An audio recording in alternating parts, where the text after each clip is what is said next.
Hey y'all. So today I wanted to share with you some of my tips for cruisers.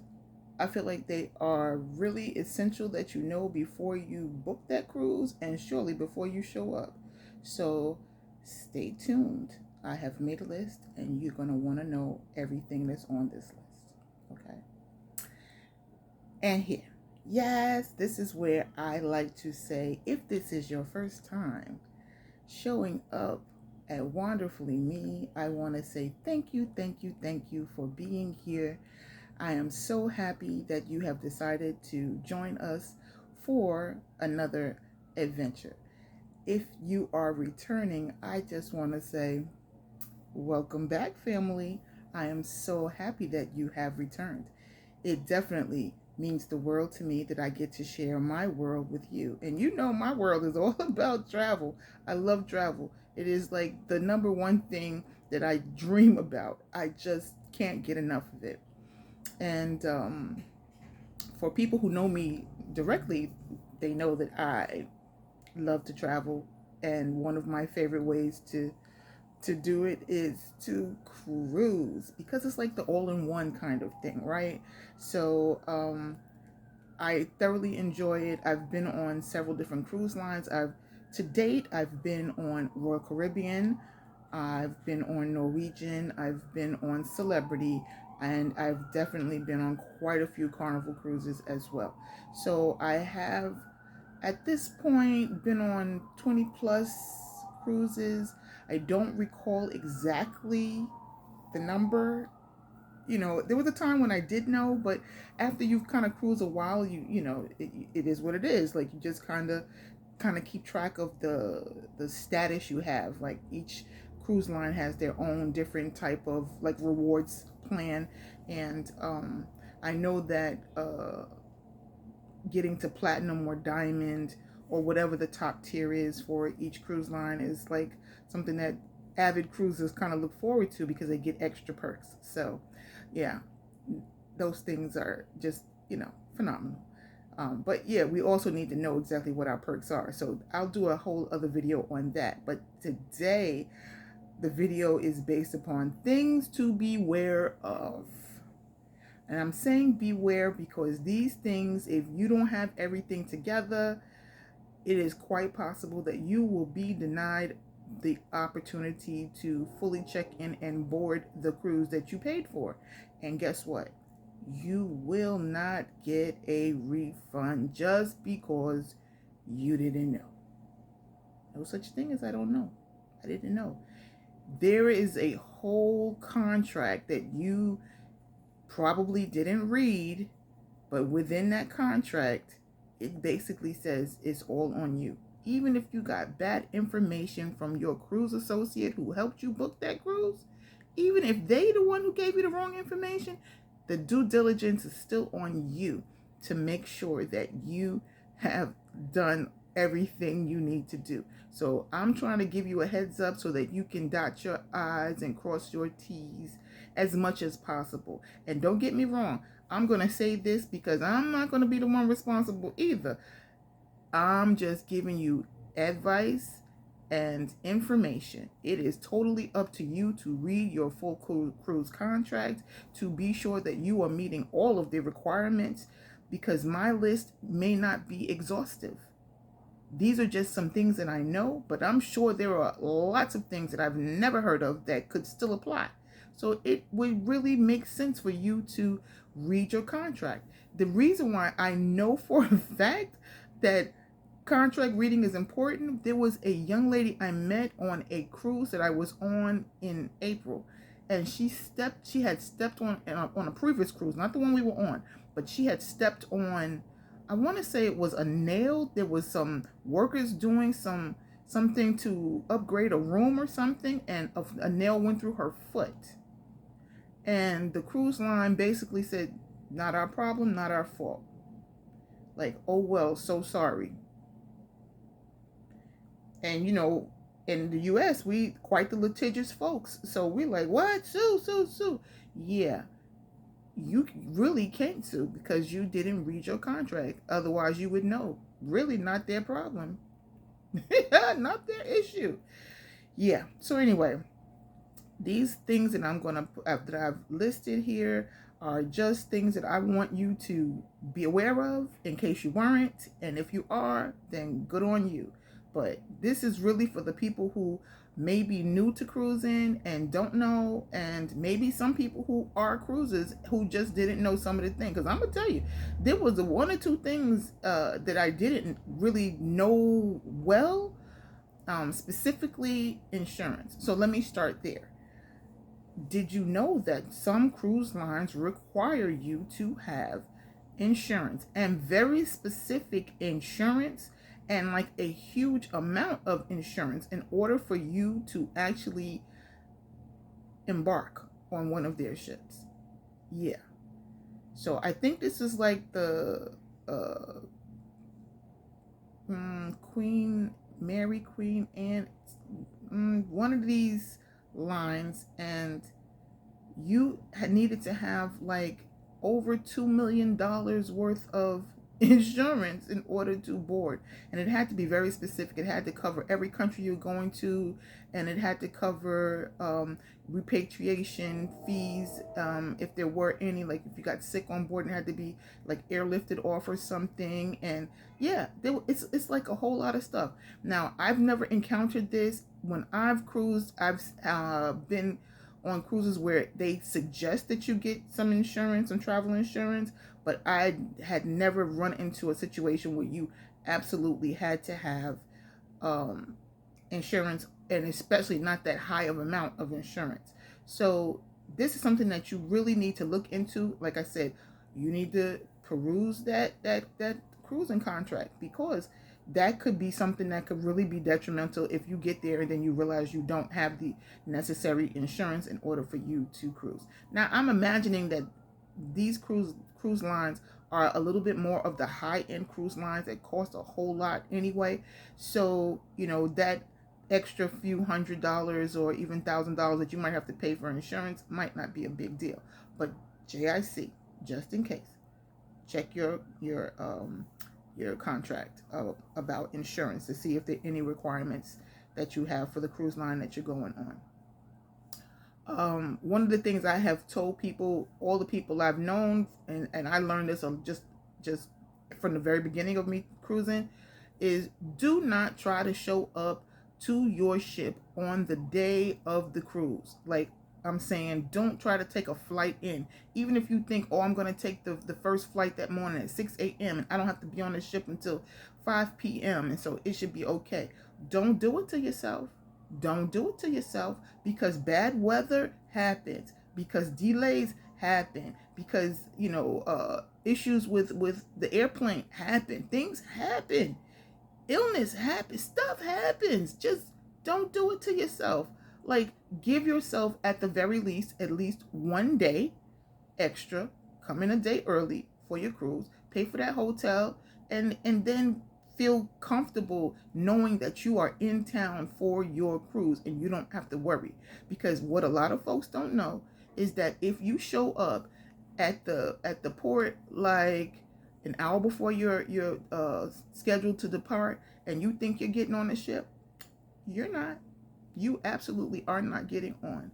Okay, most of them have a requirement that you have to be on like 1.5 or 2 hours prior to the departure. So even though you sitting there standing on the gangway looking at the well, not the gangway, but you standing on the shore looking at the ship sitting right there in the port, and you thinking, well, why can't I just get on? You can't just get on because they had to give all this information to customs and immigration, and they have to do all these different things, a specific count for everybody up there. They have to have done the musters and all the different things that are required of them.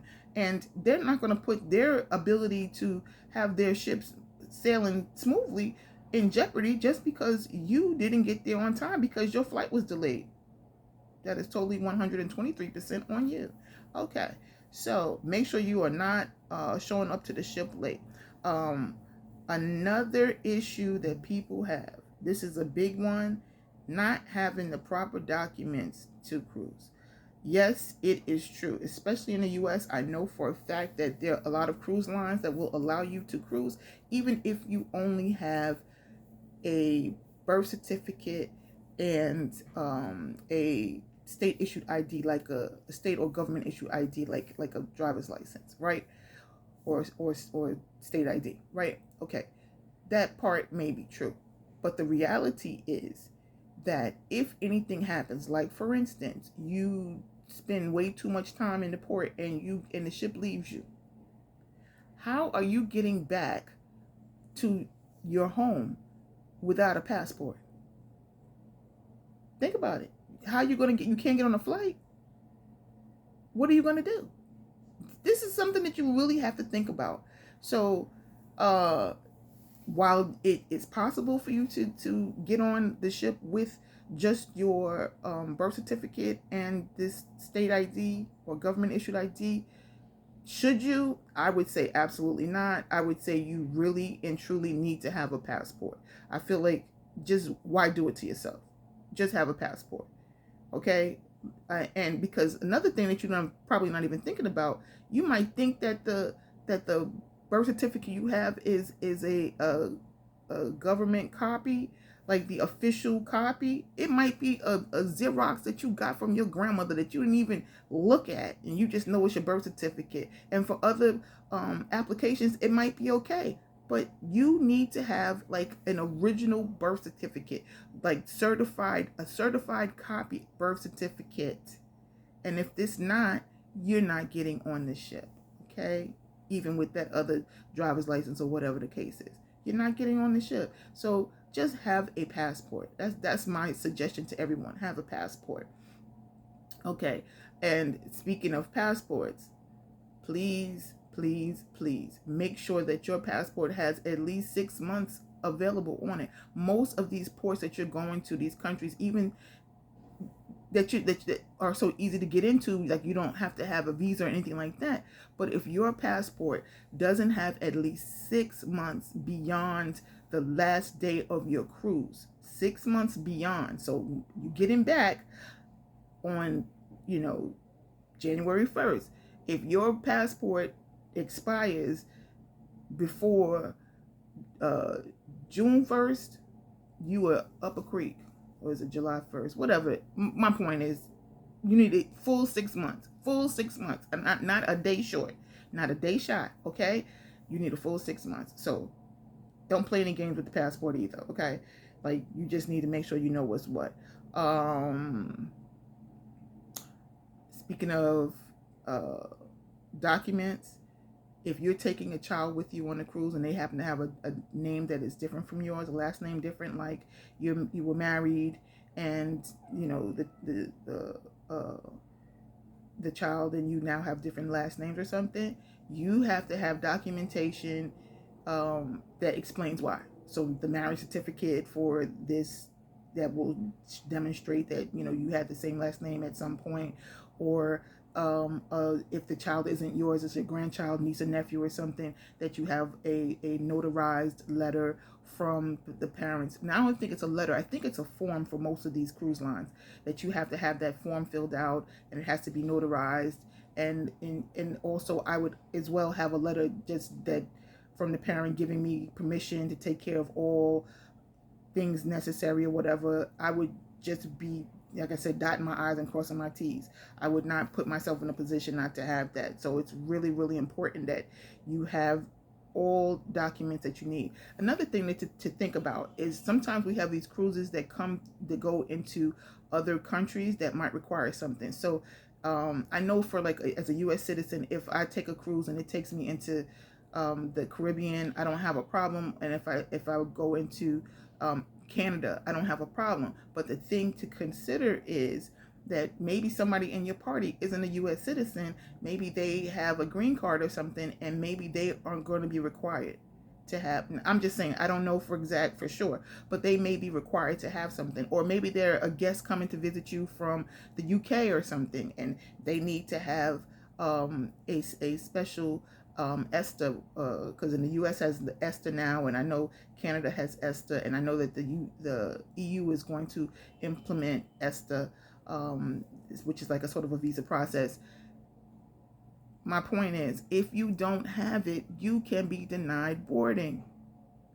If you don't have it, you can be denied boarding. So you need to do your due diligence when you are booking and make sure that you have the ability to enter any place that you're going, because there is a possibility that you may need a visa, and you have to double check that on your own, because even if you got some bad information from the person who helped you book it, remember, she's getting her commission, right? She may not, it's not in her best interest to tell you, oh no, you can't get on this. No, she wants you to do it, and the cruise line will not give you anything back. So you better keep this in mind. Okay.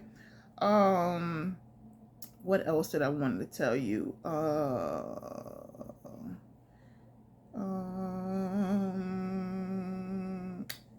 You can be denied boarding if you show up heavily intoxicated. You can be denied boarding if you show up heavily intoxicated. Don't think you're going to pregame before you get on the ship and get there and be all out of sorts. Because if you are, they can deny you access to your cruise. Yes, they can. It is well within their rights, and it's usually within the fine print in that cruise contract, like I'm telling you. So make sure you don't do that. Another thing that you need to make sure you're not doing is make sure you absolutely 157% are not bringing any prohibited items in your luggage. You cannot bring prohibited items on the cruise, and they will definitely have a list very clearly outlined of things you cannot bring, and those include drugs, even though it may have been legal in your state. Like, for example, cannabis, it may be legal in your state, but that doesn't mean that it's legal for you to be bringing it on the cruise ship. Okay, so don't bring drugs aboard, period, point blank. Don't do it to yourself. You will be sad if you do. Okay, all right. Just, another thing is firearms. Absolutely, you cannot bring any kind of firearms or weapons on board and expect to get on, because they will be checking your stuff. They screen very closely. They have dogs at the site. Don't do it to yourself. Okay, I'm just you've been warned. That's all I want to say. You've been warned. Another issue which I never had to deal with, and I never really thought about it, but this is something to consider. If you are pregnant, cruise lines typically will not allow you to board if you are more than 24 weeks pregnant. I think it's because in case anything happens, you get ill or whatever on board, then they wouldn't be in a position to be able to provide proper services to you in an emergency situation or whatever, right? So if you are more than 24 weeks pregnant, you most likely will not be allowed to get on your cruise ship. And you need to know this, okay? Another thing that I would suggest, and of course, I'm not a doctor, I'm not a medical professional, I'm not even a cruise line, guru or whatever, right? But I would suggest that if you are pregnant, that at the very least, you do get a doctor's note that clearly says that you are fit for cruising. And I'm not saying beyond the 24 weeks. I'm just talking about in general. You're pregnant, maybe you're 8 weeks pregnant, 10 weeks pregnant, and you're going on this cruise, I'm just saying. I would have just have a doctor's note that said, yes, I am in good health and I am fit to travel, and, this is from my doctor or whatever. That's what I would do, because I wouldn't want any issues. Because let's say, for example, you are pregnant with twins. That's maybe considered high risk, right? So even though you are 10 or 12 weeks, obviously you're going to look like you're way further along, right? So I'm just saying, because if I don't know how they determine at the actual, part of embarkation, like how far along you are, right? Like, so they might be saying, look, she looked like she way more than, 10, 12 weeks pregnant. Like, there's something, else at play here. So I'm just saying, don't put yourself in a bad position. Just don't do it. Another thing that I didn't know is that if you have a child that is younger than 6 months, and I'm sure it's in there somewhere, but it never applied to me, and I am also guilty of not having read all of the fine print, okay? So if you have a child that is less than 6 months old, a lot of times they will not allow you to board. Some of them even say 12 months. So just something to consider. That's all I'm saying. So just trying to make sure that I went over everything that I had written down, because I just want to make sure that I give this information, because I don't want anybody to have a bad situation. I think cruising is wonderful, but you have to, do it the right way, and you have to know exactly what is possible and what isn't, right? And it's so easy to get bad information out there. And no matter what I'm telling you right now, check with your cruise line yourself. Make sure you read your cruise documents thoroughly, and make sure that anything could be in contrast to whatever I'm saying, because I don't know every cruise line. I have not cruised on everyone, so I only know my experience, and I'm just sharing my experiences with you, what I have seen, heard, or have been told. Okay, so these things that I'm talking about, these happen to real people. Some real people I know, some real people that I've just met and heard of, and but I'm just saying, do your best to make sure that you're not getting caught out there. Passport valid, denied boarding if you have prohibited items, pregnancy, insurance, passports, birth certificate. Yeah. Okay. So I'm feeling like I went over all the things that I wanted to go over, but beware, just beware. Do your due diligence. Be as prepared as possible. Cruising is an absolutely wonderful way to travel, but if indeed you screw up on even one of these things, there's a possibility you could be denied. You could miss it, and you will not, I repeat, you will not get a refund. Okay? We don't want that to happen. We are, if anything, we're always trying to get the best bargain for our buck. Okay? We are really trying to get the best bargain for our buck. So surely we're not going to just be like, oh, I threw XYZ many dollars out the window because I didn't read the rules. We're not doing that. Okay? We're not doing that. So, anywho and anyhow, I thank you for sharing this time with me. I need to get down to the business of YouTube and say, if you haven't already done so, please like and share this valuable information with others, okay? And then, of course, I need you to comment below, because I want to know what your experiences have been on cruises, okay? What you've done, what kind of preparations you make, and whether or not you have actually read all of the cruise documents that, you kind of signed the I agree, and have you actually read the stuff? So yeah, comment below. Let me know what you've done with regard to cruises. And that last part, subscribe. But of course, subscribe, because you know that it means absolutely the world to me that I get to share my world with you. It does. It absolutely does. Okay? And we have to, make sure we are taking care of Mr. First name Algo, last name Rhythm. Okay? And I need you to do all those things in order for, Mr. First name Algo, last name Rhythm to push us out there, to get other people knowing what's going on. All right. So I thank you in advance for that. As I always like to say, do good and be better. That means be a better version of yourself today than you were yesterday, and an even better version tomorrow, because that's what matters. Okay. That is what truly matters, that we are better than we were yesterday. Okay. So until the next time, I just gotta say the usual. Ciao for now.